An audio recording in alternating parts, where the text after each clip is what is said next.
अस्सलाम वालेकुम स्टूडेंट्स, क्या हाल है जी? बेटा ठीक है जी। कल हमने जो प्रीवियस लेक्चर था उसमें हमने पढ़ा था कि दो थ्योरम हमने किए, multiplicative theorem for independent event और multiplicative theorem for not independent event और डिपेंडेंट इवेंट। ठीक है, आज हम उनसे रिलेटेड जो है ना वो क्वेश्चन करने जा रहे हैं। ठीक है जी, देखिएगा मैं स्टेटमेंट पढ़ने जा रहा हूँ। To as and to bees are arrange in order. दो एज है, स्मॉल एज और स्मॉल बीज है। ठीक है, मतलब टू एज ऐसे हम कह सकते हैं एंड टू बीज जो है वैसे कह सकते हैं। उनको इस तरह एक ऑर्डर से इस तरह से अरेंज किया गया है। All arrangement in order that all arrangement are equally likely given that the least letter in order is B. Find the probability that two A's are together. ठीक है, two A's are together. इसका solution के लिए हम पहले sample space बनाने जा रहे हैं। ठीक है, कहते हैं तो मैं क्वेश्चन में ऊपर लिख देता हूँ, to A's and two B's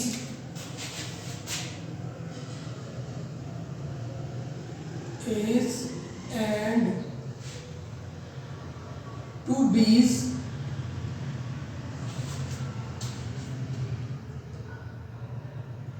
are arranged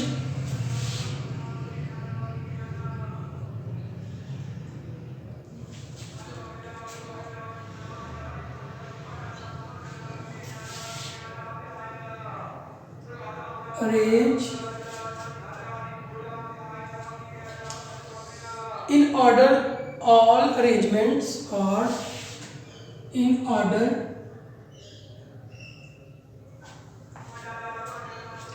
all arrangements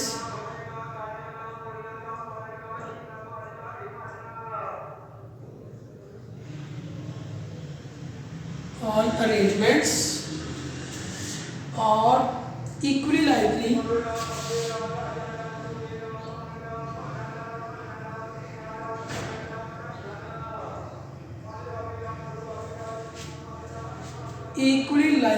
given that the least letter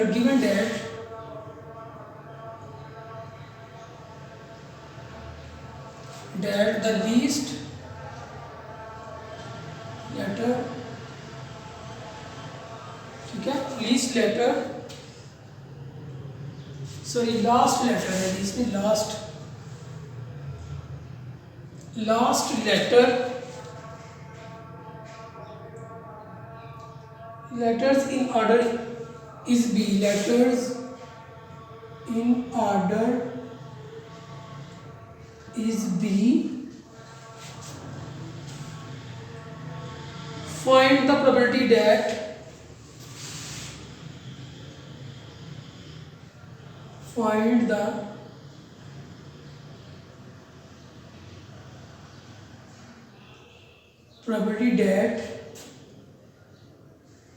ठीक है, find the probability that two A's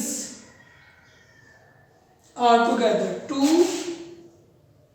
A's are together.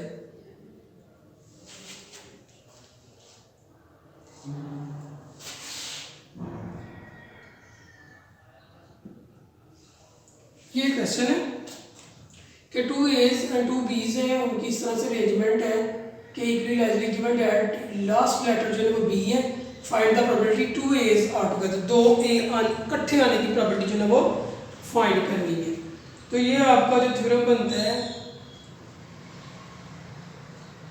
Conditional probability से रिलेटेड ये क्वेश्चन है पहला, क्योंकि हमने तीन जो है ना टॉपिक पढ़े हैं जिनके क्वेश्चन करने हैं। Conditional probability, multiplicative theorem for independent event, multiplicative theorem for not independent event. और अभी जो पहला क्वेश्चन है कंडीशन के, इसके लिए सैंपल को है जो है ना इसकी सैंपल स्पेस बनाने लगूंगे। सॉल्यूशन इसका sample space S is equal to arrangement इनकी ऐसे लिखी जा सकती है कि लास्ट में बी आना चाहिए जी, डबल ए डबल बी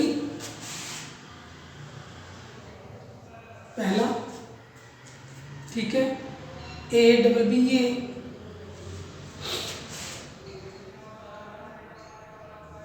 दूसरा, तीसरा बनेगा double B double A,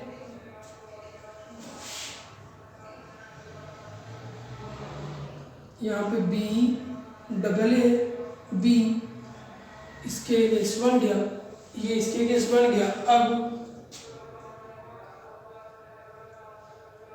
B A B A B A B, 6 बनेगी, ठीक है। तो यहाँ पे एन एस आपके पास क्या आ गया, 6 है तो 6 आ गया।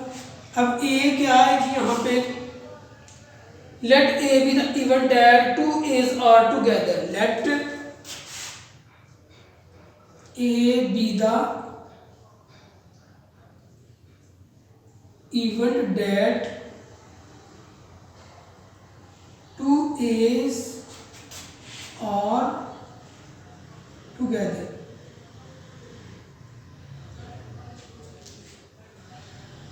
ठीक है, टू एज और टुगेदर। तो ए में ऐसे लिखने में जिसमें 2 ए इकट्ठे आए हुए हैं, देखिएगा ए सेट बनेगा ऐसे, इधर तो है कि ए इकट्ठे हैं तो ये आ जाएगा ए बी बी, इधर है बी बी ए और इधर है B N B and A, क्या आ गया आपके पास जी 1 2 3, ठीक हो गया। Let B the event that the last letter is B,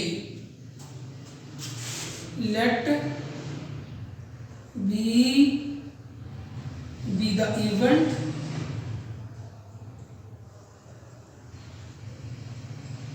that last letter is B, small d. तो बी सेट कौन सा बन जाएगा जिसके लास्ट पे डी आ रहा है, एक ही आ जाएगा डबल ए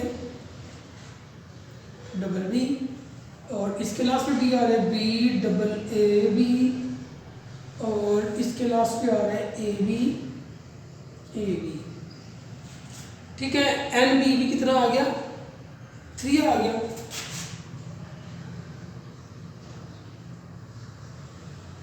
जी यहाँ तक क्लियर। अब हमने probability of A intersection B पहले फाइंड करनी है, तो स्टेटमेंट को रेज करने जा रहा हूँ। क्वेश्चन की probability of A intersection B, वो आएगा, क्या फॉर्मूला था इसका,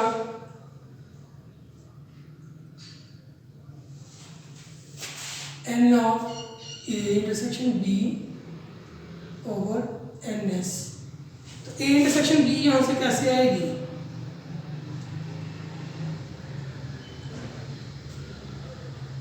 ए और बी में देखें कौन से हैं जो सेम है, इंटरसेक्शन बी क्या होता है सेम, तो देखें ए बी बी बी 1 ही आ रहा है ना, ठीक है।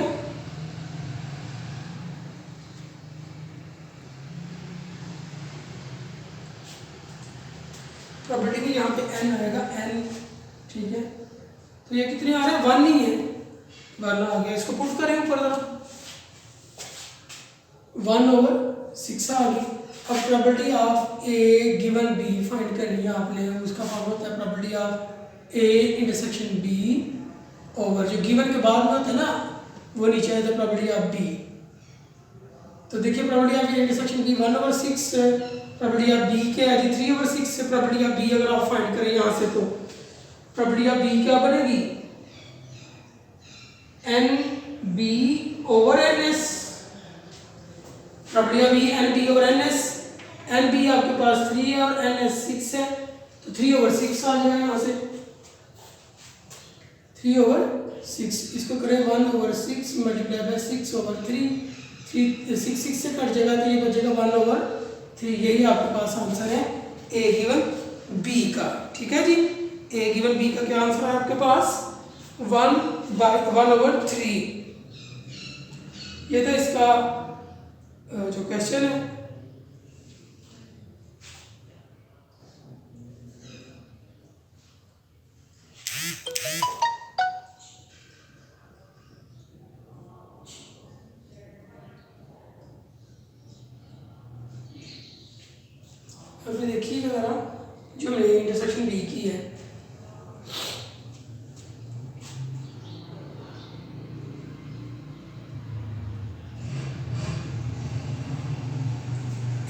सेक्शन बी, यहाँ पे 2 पॉइंट्स आ रहे हैं, देखिए बेटा जी, एक ये है और एक ये है, तो ये 2 आ रहे हैं, तो यहाँ पे 2 लगा रहे हैं, 2/3 आ जाएगा आंसर। ठीक है, चलिए अब नेक्स्ट क्वेश्चन करते हैं हम।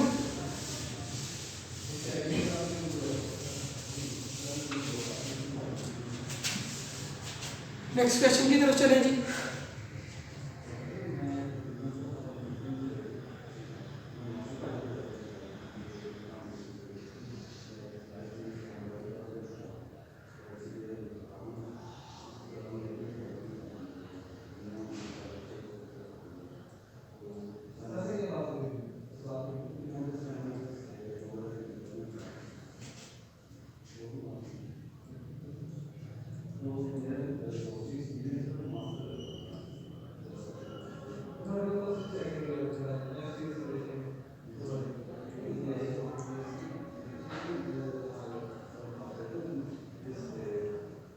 इन टॉसिंग 2 कॉइन्स, तो कॉइन्स को हम टॉस करें, ठीक है। In tossing 2 coins find that the probability of 2 heads given that a head on the first coin. Number 2 है the probability of 2 heads given that at least 1 head. ठीक है, तो 2 कॉइन्स को टॉस करें तो आपके पास जो सम स्पेस बनती है वो इस तरह से होगी, S is equal to first time भी हेड, सेकंड टाइम भी head, first time head, second time tail, first time tail, second time head, या फर्स्ट टाइम भी टेल और सेकंड टाइम भी टेल। ठीक है, तो यहाँ पे लेट किया कि let A be the event that the head appear on the first coin, let A be the event that, ठीक है, let A be the event that the head appear on first coin, the head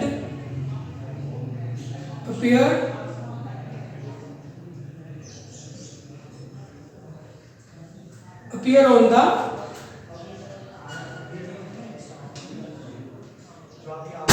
first coin. ठीक है जी, head जो है वो आपका first time पे है। वीडियो पसंद आई तो लाइक करें, अपनी राय कमेंट करें। ऐसे ही मजीद वीडियोस के लिए हमारा चैनल सब्सक्राइब करें और बेल का आइकन दबाएं ताकि आपको हर वीडियो का नोटिफिकेशन मिलता रहे।